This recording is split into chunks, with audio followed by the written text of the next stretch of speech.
in America. We understand that data, but the reality is that we deal with it as it is. You know, if we could educate people with one fell swoop, just like your words right now, that would be great. But we have to take the people where we find them. The people that the Trump administration really represent are not the working class of America, but they've convinced especially the white redneck working class of America that they represent them. Understand something, and I said it on this show months and months ago.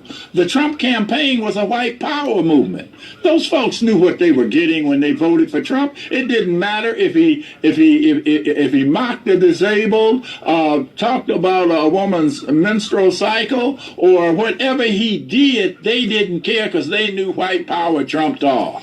Now, the bottom line, Sam, you talk about education. Education is being missing from the working classes, and especially Negroes across this state. Can you make me feel better and say Negro? You know, if okay, good, but you pronounce it the other way. So here's what I think we need to continue to say, because this is very important, Steve. And that is, and Sam has said it, I keep quoting the New York Times article where the researchers have determined the number one reason that Donald Trump won had to do with the fact that Donald Trump was going to return white power to America. That's 3 reasons they gave, 3 reasons, and certainly not in this order. The economy, number 1. Let me just say number 3. Number 2, the terrorists, number 3, and certainly number one was the erosion of white power in America, and that was the premier reason white Americans opted for Trump. And you know, Mildred, one of the dangers we face now is the Democratic Party overcorrecting.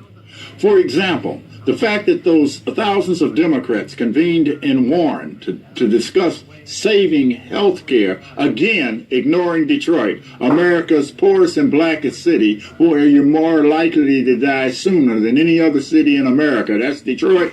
Who needs health care more than Detroit? They didn't come here because they, again, take their main constituency, the vote of black Americans, for granted. Hillary Clinton, night before the election in Grand Rapids.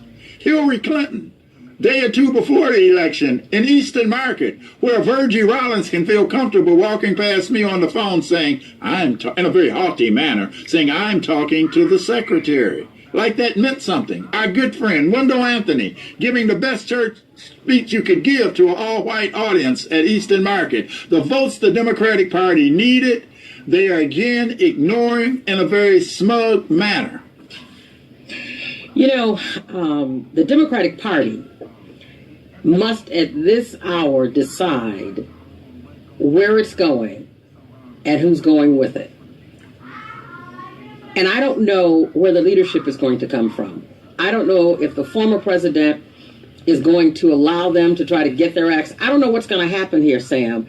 Although Donald Trump is president today, his power can certainly be diminished in 2 years when it comes time for the midterm elections. So what are the Democrats doing? That's the question. What are they doing? Well, not only what are they doing, but what do they stand for? Remember, Hillary Clinton ran with an incoherent theme. No discernible theme to her campaign at all. Lackluster, failed to get out the vote effort. The Democratic Party needs to focus on the next set of congressional elections.